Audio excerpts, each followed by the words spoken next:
Alright, Metallica. We're going to start week 12, third week on remote access learning. Lockdown from virus. Can't interrupt Metallica too much, it's too good. Alright, let's get going with this. Alright, we're going to look at this week. For corrections, this is correction class, by the way. And we're going to look at some special populations. Remember, always go into the content section under course materials in D2L. You have a week-by-week breakdown. Under week 12, you'll see that we have a PowerPoint. It's always going to be good when you're doing this remote access to go into that PowerPoint, to go through and read those slides. Don't just blow it off. Don't think that, I'll just wing it. You're going to miss some of the most important stuff.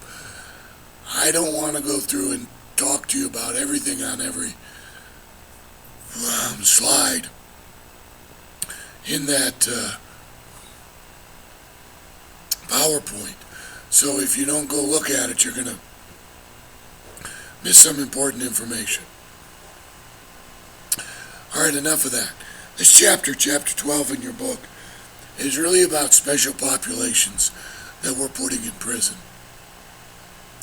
And it's a situation now where, because the fact that we imprison 1,006,000-ish people in state and federal prisons, the population is going to be representative of the population in America, in reference to there's going to be old inmates, there's going to be offenders that are young, there's going to be special groups in reference to mental health problems, substance problems. There's all these populations that you need to account for. If we're going to keep incarcerating as our punishment philosophy, then we need to make an idea or a plan on what we're going to do with these special populations. Now, the answers to this are all over the board. You'll get people and researchers that'll say, you need to do different kinds of rehabilitation. You need to do different kinds of programs to address these things. Some will tell you need different facilities, that we need to house them separately. You'll find some that say you need to, at a certain age or a certain illness factor, we need to put them on parole and get them out of the system. There's a wide range of ideas on how to deal with these special populations. State by state, they're looking at doing different things. The thing that's amazing, when you look at a lot of this, not much of it is generated in reference to solutions based on real social science, real put into place things that work. We overreact on some crime types and offenders and underreact on others. And because of that, the solutions are all over the board. And not very many of them really are logical or are based in science and research.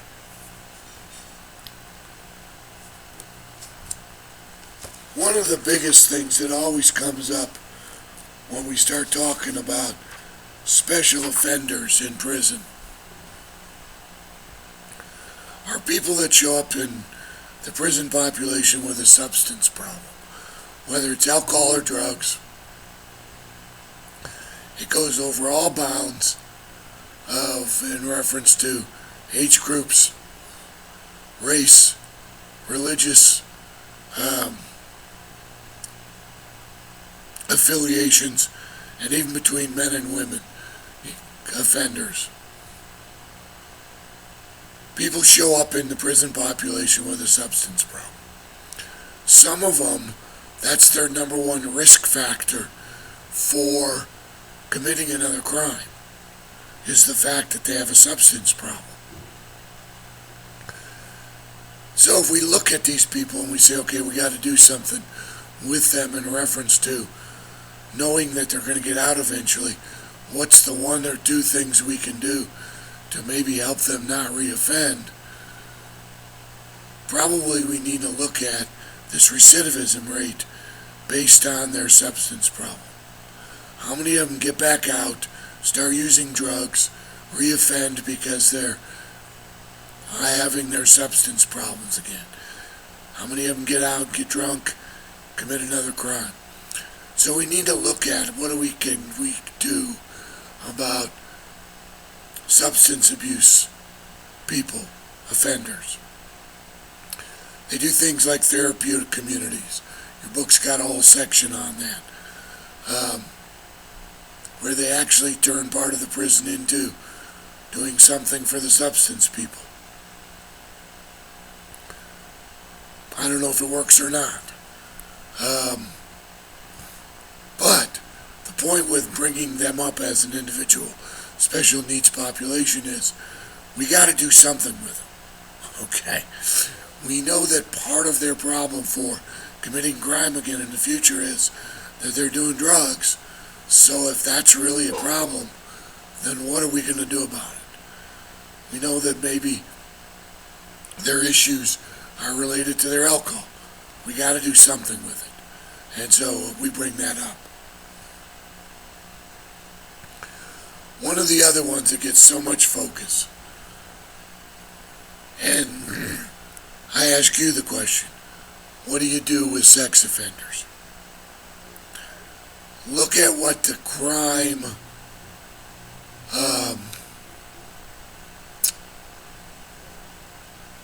sentences are for sex offense.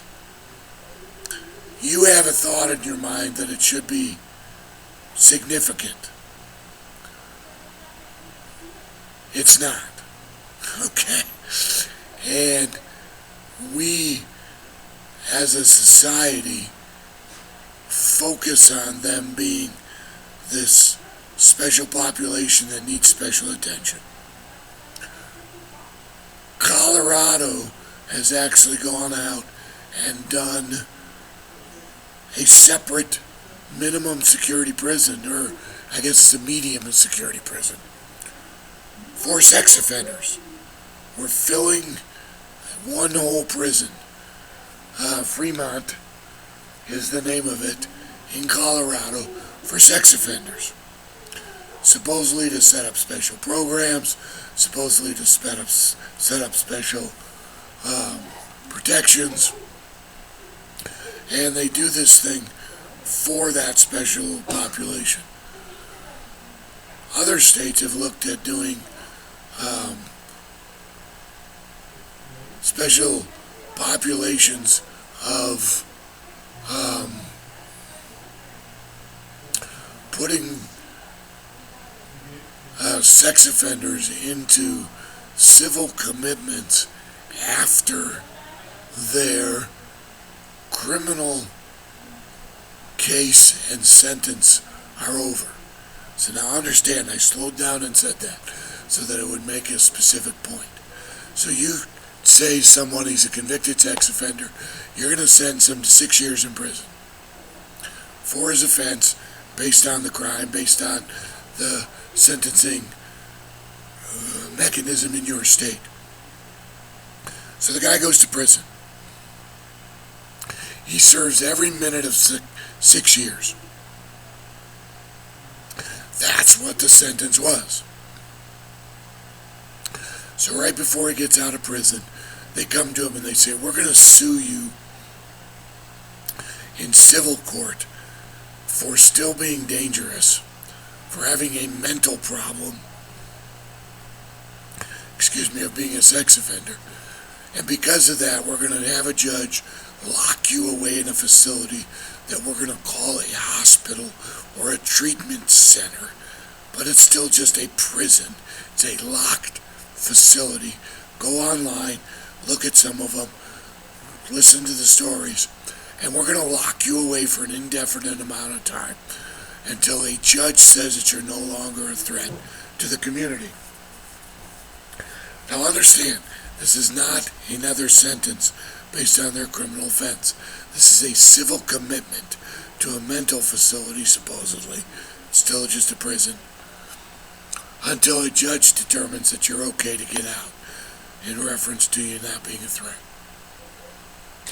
Understand how dangerous this is as a precedent. Minnesota is really big on this. The state of Washington's really big on this. We're going to assign you a sentence for your criminal offense. When you get done serving every minute of that assignment, of that sentence, we're going to turn around and say, we want to lock you away longer. So now we're going to have you civilly committed to another locked facility until we determine that you're okay to get out. It's not related to a crime you committed. It's not even related to something you did in prison. It's related to, we think you're still dangerous. We're going to lock you away for what you might do in the future. Where does that kind of thinking stop? We're going to keep locking people away for what they might do in the future. That's crazy thought. And it's all because you're a sex offender, and we believe that sex offenders have some special place in society that needs special identification and special enforcement, I guess, special sentencing. It is ridiculous. Another special group in prison, terrorists. What do we do with them? Well, right now, because terrorism's a federal crime, when they get committed and get convicted in the United States of the federal crime of terrorism, they go to Colorado Florence ADX Supermax. That's where they go. That's how we deal with it. And that's what they've decided the sentence and the solution is for terrorism in America. We used to send them to Guantanamo Bay. That way we didn't have to have a regular criminal trial for them. That's been changing lately, and we've been sending them to having a trial and sending them to ADX. I don't know if that's the answer or not, but that's what we're doing. As soon as you put them in there, understand that they're not going to provide you with any sort of intelligence or other information towards other terrorists. It's a one and done. You're going to convict them, you're going to put them in there, and you're never going to be able to use them or their information again.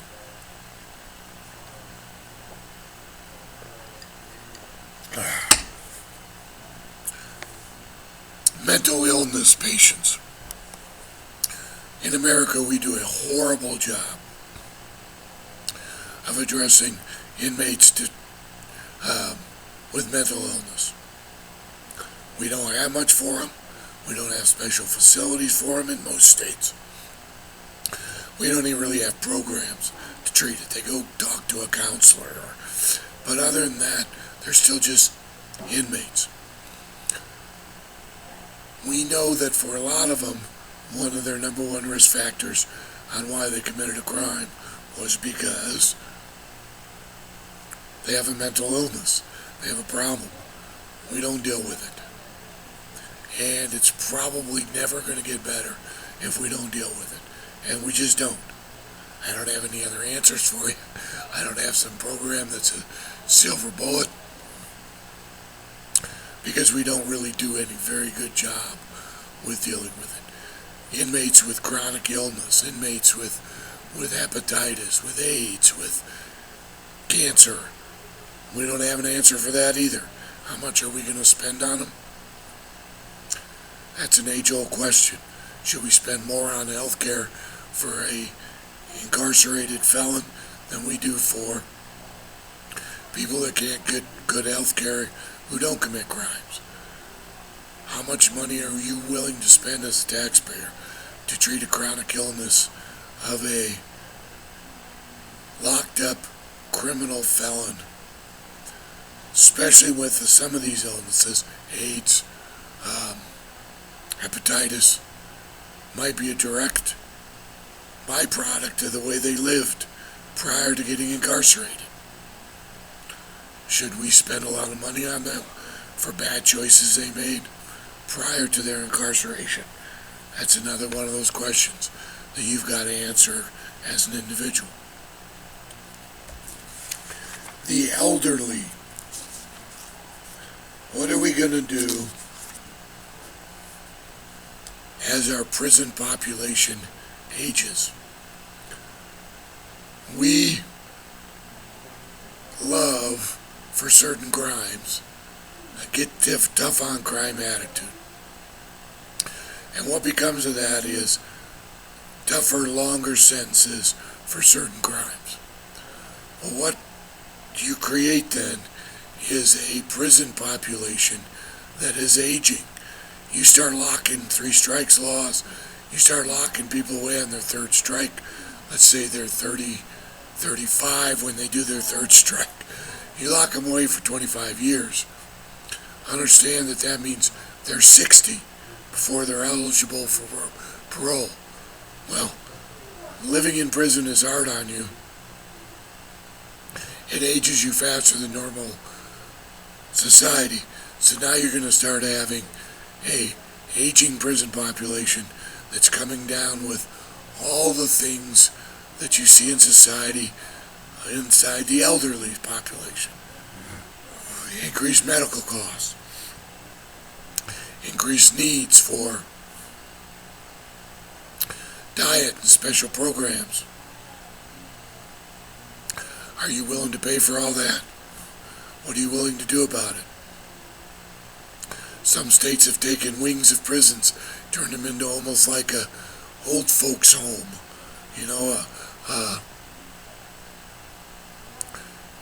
A geriatric wing, I guess, of the prison to put all the old prisoners in so they can get their special needs and their special programs all in one place.